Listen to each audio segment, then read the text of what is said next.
Assalamualaikum warahmatullahi wabarakatuh. Apa kabar sobat Softer semuanya? Semoga kalian semua dalam keadaan sehat jasmani dan rohani, tidak kekurangan satu apapun. Mudik pulang kampung. Bab 2261 sampai bab 2265. Bahkan organisasi kekaisaran dan organisasi Alkitab memegang kendali. Hal ini mudah dimengerti karena organisasi Alkitab selalu beroperasi secara rahasia. Di permukaan, pasti ada kekuatan yang melakukan sesuatu. Organisasi kekaisaran adalah salah satu penolong yang tepat. Dan 4 dari 10 kekuatan besar di Daxia, termasuk aliansi Daxia, juga dikendalikan oleh organisasi Alkitab. Ada pula berbagai kekuatan yang tersebar di 4 benua yaitu Timur, Barat, Utara, dan Selatan.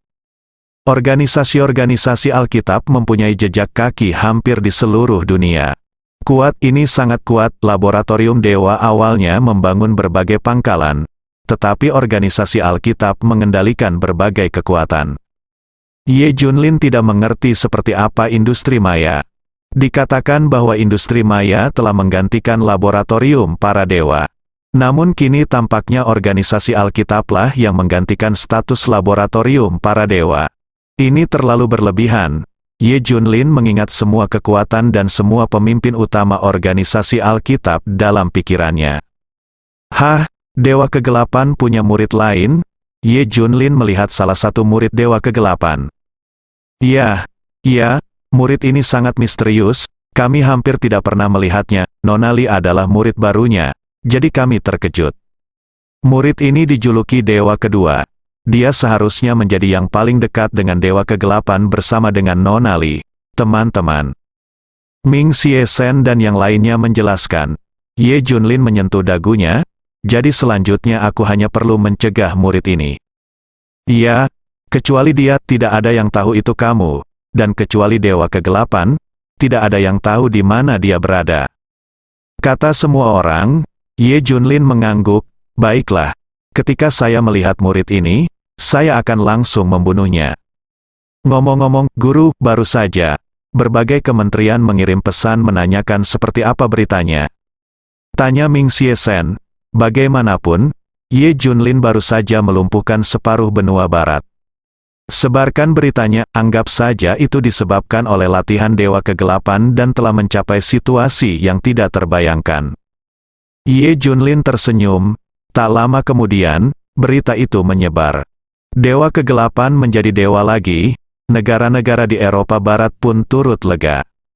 Awalnya, Dewa Kegelapan adalah nomor 1 di daftar dewa. Kekuatan tempur era ini berada pada level tertinggi. Sekarang kekuatannya telah meningkat pesat, membuat suara ini adalah hal yang normal. Namun, keributan kali ini menyebabkan Dewa Kegelapan mengambil langkah maju. Memanfaatkan kesempatan ini, berbagai organisasi bersama-sama meluncurkan daftar dewa baru. Kali ini daftar dewa bertambah menjadi 1.000 orang. Ada juga 10.000 orang berkuasa di daftar kuasi dewa. Arti dari orang-orang kuat di daftar kuasi dewa sangat sederhana. Jika ada orang kuat di daftar dewa yang jatuh atau mundur, mereka akan langsung dilarang. Persaingan sangat ketat, jika kekuatan Anda mandek, Anda akan tersingkir. Lawan Anda yang tak terhitung jumlahnya sedang bekerja keras, dan Anda dipaksa untuk meningkatkan diri. Belum lagi kemunduran, kemajuan kecil sekalipun akan terhapuskan. Dewa Kegelapan berada di puncak daftar dewa tanpa kecuali. Ada kecenderungan samar bagi tim kedua dan ketiga untuk mengejar ketertinggalan.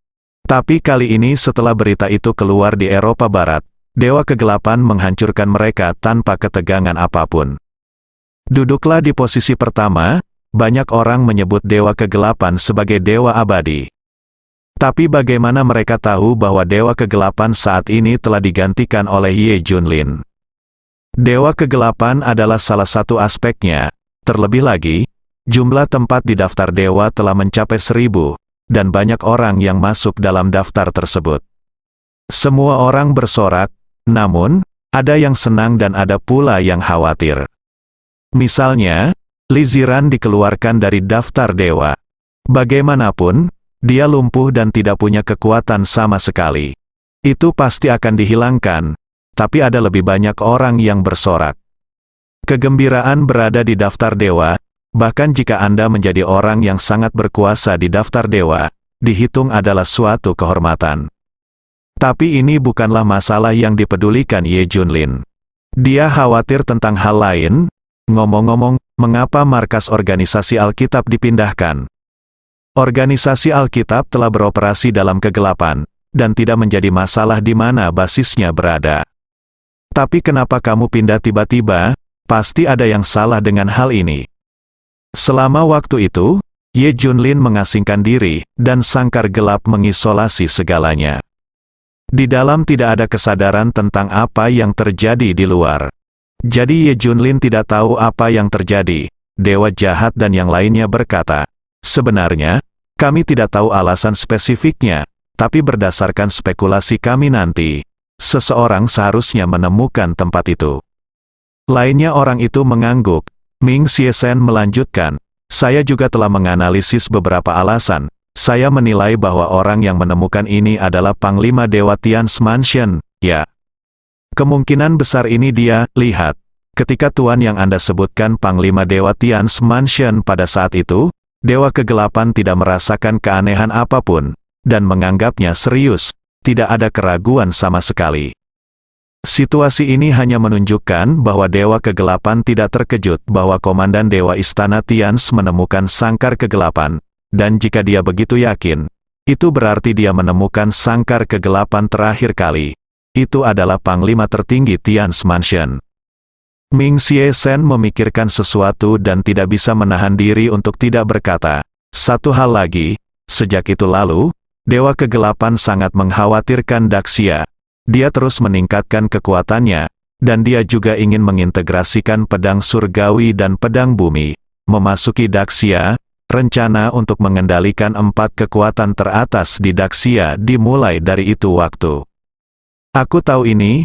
Dewa Kegelapan berkata bahwa dia tidak bisa memasuki Daxia karena keberadaan satu orang, itu adalah Komandan Dewa Istana Tian's. Apalagi setelah bertemu dengannya, kurasa perasaan ini semakin kuat. Ye Junlin juga mengangguk. Sekarang tampaknya Panglima Tian's Mansion pertama kali menemukan sangkar kegelapan. Salah, Ye Junlin tiba-tiba teringat akan kedatangan Dewa Kegelapan. Apa yang dia katakan sebelum dia mati? Dia bereaksi dengan cepat. Tampaknya Dewa Kegelapan menganggap dirinya sebagai murid Komandan Dewa Istana Tian's. Pada saat terakhir, saya menemukan bahwa itu bukan pasti seperti ini, tapi sekarang tampaknya Dewa Kegelapan yang melakukan semua ini mungkin ada hubungannya dengan Panglima Tian's Mansion. Setelah Ye Junlin mengetahui semuanya, dia kembali. Ngomong-ngomong, Guru, saya mendengar bahwa Li Chengmin berada dalam kondisi kritis sekarang. Grup Sansing menganggapnya sebagai pengkhianat terbesar. Ming Xiesen memberi informasi kepada Ye Junlin. Hah, dia? Ekspresi Ye Junlin berubah. Li Chengmin adalah seorang teman yang telah melalui hidup dan mati. Banyak membantu diri saya sendiri. Jika saat ini Anda mengalami kesulitan, itu karena Anda sendiri yang mengalami kesulitan. Ye Junlin harus mengurusnya. Beraninya grup Sansing menyentuh teman saya. Tetapi Sansing Group didukung oleh Maya Industry. Seseorang berkata Maya Industry dengan sedikit ketakutan. Karena Dewa Kegelapan pernah berkata, sebenarnya ancaman terbesar bagi organisasi Alkitab di era ini adalah industri maya. Jadi setiap orang memiliki sedikit rasa takut. Dewa jahat itu memelototi pria itu. Saat itulah semua orang bereaksi. Dewa Kegelapan saat ini adalah Ye Junlin. Dia menyela pedang surgawi dan pedang duniawi satu demi satu. Siapa yang bisa menahan kekuatan ini? Maya Industries, apakah anjing itu? Beranikah kamu menggonggong di depan Ye Junlin? Ye Junlin melirik mereka dan berkata, baiklah, aku akan pergi ke Star Country dulu.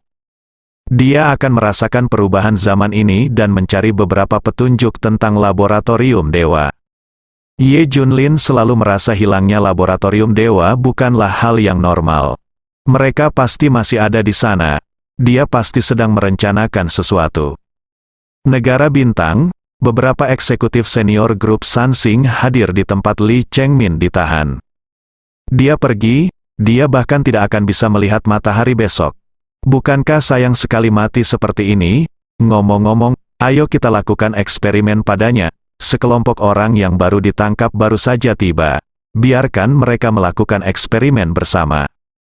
Ini dapat dianggap sebagai kontribusi kepada grup Sansing. Iya, gunakan saja dia untuk melakukan eksperimen. Eksperimen grup Sansing baru-baru ini tidak manusiawi. Ini sebenarnya eksperimen Maya Industries, menyuntikkan obat baru ke manusia atau berbagai makhluk untuk mengamati dan menguji perubahan berbagai fungsi tubuh. Setelah grup Sansing mengambil alih eksperimen ini, mereka menciptakan sekelompok monster yang bukan manusia atau hantu. Saat ini, sebuah kota kecil di Star Kingdom telah berubah menjadi neraka, karena grup Sansing melemparkan semua produk eksperimental ini ke kota ini. Kemudian tembok logam khusus dengan ketinggian 30 meter dibangun di sekeliling kota, dan kubah logam dibangun untuk membungkus seluruh kota. Jangan biarkan monster di dalam, baik manusia atau hantu, keluar. Dari kejauhan terlihat seperti benteng yang sangat besar. Ini dibangun oleh Sansing Group dengan biaya besar untuk menjebak monster-monster ini. Jika mereka dibiarkan keluar, seluruh kerajaan bintang mungkin akan jatuh. Pasalnya, subjek percobaan tersebut tidak bisa dihilangkan sama sekali setelah disuntik obat Maya industrial. Dan kemampuan bertarungnya sangat kuat, begitu kuatnya hingga meledak. Singkatnya, ini adalah versi yang ditingkatkan dari badan energi murni sebelumnya. Namun hal yang berlebihan dari mereka adalah bahwa tubuh mereka sangat keras sehingga mereka kebal.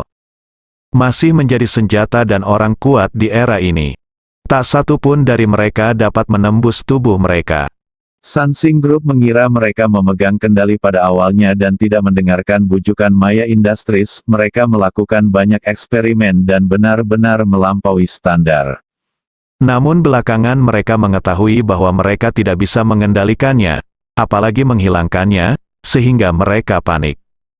Mereka hanya bisa membuang semua produk percobaan di kota ini dan membangun benteng logam untuk menjebak dan mencegah mereka keluar.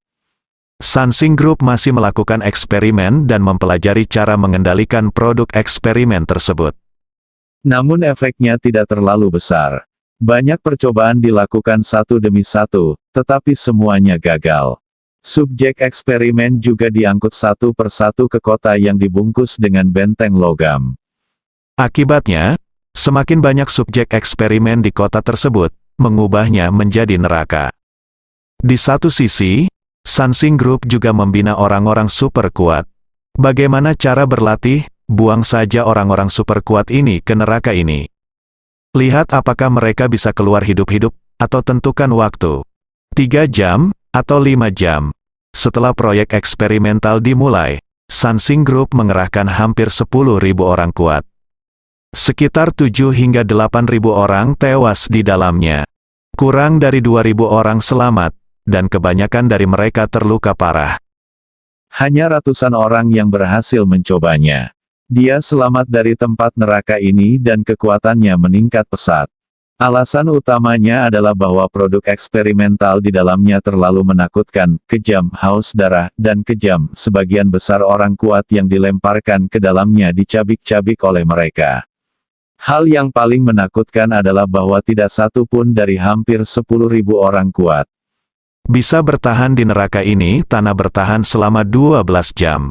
Yang terlama adalah 9 jam. Ada juga beberapa yang berdurasi 8 jam, dan lebih dari 37 jam. Orang-orang ini sekarang ada dalam daftar dewa yang baru diumumkan. Ini menunjukkan betapa menakutkannya monster-monster di kota ini. Jika orang kuat dari daftar dewa melemparkannya ke dalam, jika tidak ada yang membukanya di luar, dia pasti akan mati. Tidak akan bertahan, hanya karena produk eksperimental ini begitu kuat, mereka masih dirahasiakan. Maya Industries dan Sansing Group mencoba segala cara untuk merahasiakannya. Sebelum mengendalikan produk eksperimen ini, dunia luar tidak boleh mengetahuinya. Sekarang Lee Chengmin akan mati, oleh karena itu, beberapa orang menyarankan agar Li Chengmin dilibatkan dalam eksperimen, karena produk eksperimennya kekurangan. Jika mempekerjakan orang untuk melakukan eksperimen dalam skala besar, pasti akan menarik perhatian dunia luar. Oleh karena itu, jika ada kekurangan orang, Li Chengmin dapat menebusnya. Baik, akhirnya Li Chengmin dibawa untuk melakukan percobaan. Laboratorium juga dipilih tidak jauh dari kota yang dikelilingi benteng logam. Li Chengmin, seperti banyak orang lainnya, ditempatkan pada berbagai rantai kendali dan menunggu suntikan obat. Namun, Li Chengmin menganggap kematian sebagai rumahnya, dan hal terburuk yang bisa dia lakukan adalah mati. Sisi lain, Ye Junlin telah tiba di Star Country. Dia langsung menuju markas Sansing Group. 3 tahun telah berlalu. Kantor pusat Sansing Group saat ini dibangun seperti dunia masa depan dalam film fiksi ilmiah. Ye Junlin datang berkunjung, sebuah teriakan menggema di seluruh markas besar grup Sansing. Banyak orang datang setelah mendengar suara tersebut. Teman-teman lama dari masa lalu berdiri satu persatu. Ye Junlin, pengunjung yang langka, hahaha, kamu di sini untuk menemui Li Chengmin, kan? Dia pria yang penuh cinta dan keadilan, apakah kamu di sini untuk menyelamatkannya? Semua orang di grup Sansing takut pada Ye Junlin tidak, jika Ye Junlin datang seperti ini 3 tahun lalu. Para eksekutif senior grup Sansing mungkin sangat ketakutan sehingga mereka bersembunyi. Tapi sekarang, mereka sama sekali tidak menganggap serius Ye Junlin. 3 tahun telah berlalu dan mereka telah menjadi kekuatan tertinggi di dunia. Hanya Ye Junlin yang mengalami stagnasi. Ya, pintar, aku datang ke sini hanya untuk membawanya pergi. Di mana orangnya? Serahkan dia. Kata Ye Junlin dingin. Hahaha. Semua orang di grup Sansing tertawa. Ye Junlin, kamu sangat berani. Kamu berani datang ke sini. Kamu memiliki pintu ke surga dan kamu tidak akan pergi. Tidak ada pintu ke neraka dan kamu langsung masuk. Benar, seekor domba memasuki rumah harimau mulut. Tidak jelas bahwa kamu sedang mencari kematian. Petik 2. Semua orang senang. Saat ini, kekuatan Ye Junlin sudah diketahui semua orang, mengganggu grup Sansing sama saja dengan mendekati kematian. Apalagi ada banyak orang di grup Sansing yang ingin membalas dendam pada Ye Junlin. Meskipun Ye Junlin tidak kuat, mantan raja itu terlalu terkenal. Siapapun yang membunuhnya pasti akan meningkatkan status dan reputasinya. Karena kamu sendiri yang datang ke pintu, ayo bunuh kamu. Tepat ketika semua orang hendak mempersiapkan si pembunuh, seseorang menyarankan, tunggu sebentar. Akan terlalu membosankan untuk membunuhnya secara langsung, haruskah kita menyiksanya? Bagaimana cara menyiksanya? Kebetulan kami memiliki sekelompok tim yang pergi ke suatu tempat untuk berlatih, lemparkan saja dia ke dalam. Setelah orang ini selesai berbicara, mata semua orang berbinar tajam. Semua orang tahu apa yang dimaksudnya, kota yang dibungkus dengan benteng logam. Artinya, di api penyucian di bumi, apakah kamu ingin bertemu Li Chengmin? Seseorang bertanya, tentu saja, di mana mereka? Ye Junlin samar-samar sudah menebak rencana mereka. Bagaimanapun juga, kekuatan organisasi-organisasi Alkitab tersebar terlalu luas. Banyak dari grup Sansing adalah agen rahasia dari organisasi Alkitab. Belum lagi ada beberapa kekuatan di Kerajaan Bintang yang berafiliasi dengan organisasi Alkitab. Ada juga sedikit berita tentang eksperimen mereka dengan Maya Industries. Selama kamu mengikuti kami dengan patuh, kami akan membawamu menemui Li Chengmin. Kata pria itu, Ye Junlin setuju, oke, aku akan pergi bersamamu. Segera, mereka membawa Ye Junlin ke pangkalan percobaan di sekitar kota kecil. Di sini, Ye Junlin bertemu Li Chengmin. Dia belum sempat menyuntikkan obatnya. Karena Ye Junlin ada di sini, biarkan dia dan Li Chengmin dimasukkan bersama. Bukankah Li Chengmin menyukainya? Begitu Li Chengmin melihatnya, dia harus dipisahkan darinya lagi. Kali ini, kita akan menjadi berpisah selamanya. Manajemen senior grup Sansing segera mengubah rencana mereka. Tidak ada lagi suntikan yang akan diberikan kepada Li Chengmin. Tapi untuk menyiksa dia dan Ye Junlin, Lee Chengmin sangat gembira saat melihat Ye Junlin. Saat ini dia takut mati. Dia tidak ingin mati, dia ingin hidup. Jadi, Lee Chengmin memohon dengan histeris, meminta Sansing Group melepaskan dia dan Ye Junlin. Sangat mudah untuk membiarkanmu hidup. Apakah kamu melihat benteng logam di kejauhan? Selama kalian berdua bertahan 3 jam di dalam, aku akan membiarkanmu hidup. Lee Chengmin langsung setuju. Kali ini orang lain masuk bersama. Ini adalah tim yang dilatih oleh Sansing Group. Tim ini dipimpin oleh Lee Dazong, orang kuat di daftar dewa. Lee Dazong adalah pemegang rekor dan bertahan di dalam selama 9 jam. Kali ini, dia harus menantang selama 10 jam. Ye Junlin kebetulan memasuki benteng logam bersama mereka. Ye Junlin mendengarkan pengaturan mereka dan tidak berkata apa-apa. Ye Junlin telah menerima berita tentang kota kecil tempat semua monster percobaan ditempatkan. Mendapatkan pemahaman umum tentang situasinya, ini adalah eksperimen yang dilakukan secara diam-diam oleh Maya Industries, khusus dilakukan oleh Sansing Group. Faktanya, dia bisa melenyapkan grup Sansing hanya dengan 1 tamparan. Tapi karena penasaran, dia ingin melihat seperti apa monster percobaan itu. Apa yang akan dilakukan Maya Industries dan yang lainnya? Dia menebak mungkin ini ada hubungannya dengan laboratorium dewa. Oleh karena itu, Ye Junlin membiarkan dirinya dimanipulasi oleh mereka.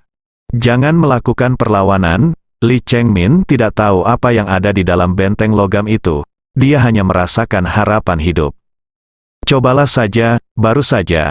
Dia mendengar orang lain berbicara tentang apa yang terjadi setelah Ye Junlin kembali, dan dia bahkan tahu bahwa kekuatannya terbatas di era ini. Tapi dia harus memanfaatkan kesempatan ini. Bagaimanapun, Ye Junlin melakukan perjalanan ribuan mil untuk menyelamatkannya. Tak lama kemudian orang tua Lee Chengmin datang diam-diam dan memberinya beberapa botol obat. Minta dia untuk mengambilnya secara diam-diam. Saat itu kondisi fisiknya tidak hanya akan pulih, tetapi kekuatannya akan meningkat drastis, dan bahkan kekuatan super sebelumnya akan pulih. Tentu saja, orang tua tidak ingin putrinya meninggal. Tidak ada jalan lain sebelumnya. Namun sekarang manajemen senior grup Sansing telah mengatakan hal ini, dan mereka melepaskan Lee Chengmin setelah 3 jam. Hal ini tidak terbayangkan sebelumnya. Manajemen senior tidak akan pernah melepaskannya. Sekarang Ye Junlin ada di sini. Mereka ingin menyiksa Ye Junlin melalui Lee Chengmin sebelum mereka setuju seperti ini. Hanya orang tua Lee Chengmin yang segera melakukan pengaturan. Tak hanya itu, di antara tim berpengalaman, mereka diam-diam menyuap Lee Dazong dan lainnya yang masuk dalam daftar dewa. Jika saatnya tiba, Lee Dazong dan yang lainnya akan membantu Lee Chengmin bertahan hidup selama 3 jam dengan mudah. Biarkan Lee Chengmin bertahan. Orang tuanya telah memberitahu Lee Chengmin segalanya dan memintanya untuk menjadi pintar dan melindungi dirinya sendiri. Adapun hidup dan mati Ye Junlin, itu tidak ada hubungannya dengan mereka. Mereka bahkan memberitahu Lee Dazong dan yang lainnya bahwa mereka bisa meninggalkan Ye Junlin di dalam dan mereka bisa keluar sendiri. Sebelum masuk, rombongan laboratorium yang berjumlah sekitar 100 orang disuntik obat. Berhentilah sejenak dan amati kondisi percobaan tersebut. Tidak ada yang bisa melihat situasinya, tapi jeritan menyedihkan bisa terdengar dengan jelas. Ye Junlin dan yang lainnya berdiri di sebuah markas. Terjadi kekacauan di mana-mana. Di dalam sangkar besi besar tak jauh dari situ, ada seorang pria berambut acak-acakan sedang bergerak dengan liar. Seluruh tubuhnya dirantai, dan mulutnya dijepit dengan penjepit logam khusus. Dia tidak dapat berbicara dan hanya dapat mengeluarkan suara merengek. Ye Junlin melirik dan merasa familiar, tapi aku tidak bisa mengenali siapa orang itu. Tampaknya orang-orang di dalam mengenalnya dan mulai membuat kerusuhan setelah melihatnya. Orang-orang di dalam sangkar besi membuat kerusuhan dengan liar dan mengeluarkan suara-suara keras. Apakah kamu tahu siapa orang itu? Ye Junlin bertanya. Lee Chengmin menggelengkan kepalanya. Dia pengkhianat grup Sansing kita, kata seseorang di sebelahnya. Saat berikutnya, seseorang menghubungkan jaringan listrik ke seluruh sangkar besi. Cila, arus mengalir dan semburan bunga api muncul. Arus listrik yang mengerikan menerpa pria itu, dan tak lama kemudian dia pingsan setelah kejang-kejang beberapa saat. Ye Junlin tidak terlalu memikirkannya. Dia mengikuti orang banyak dan bersiap memasuki kota kecil neraka di bumi. Setengah jam kemudian, kumpulan produk eksperimental tadi sepertinya telah gagal. Mereka dimasukkan ke dalam wadah satu persatu dan bersiap untuk diangkut bersama ke kota kecil neraka di bumi. Ye Junlin juga melakukan pengamatan khusus. Namun orang-orang ini sama seperti orang biasa, tidak ada yang istimewa dari mereka. Ayo pergi. Akhirnya, semua orang tiba di kota kecil yang seperti api penyucian di bumi. Setelah master seperti Li Dazong tiba, dia sebenarnya ketakutan dan telapak tangannya semakin berkeringat. Orang kuat lainnya gemetar ketakutan. Bersambung.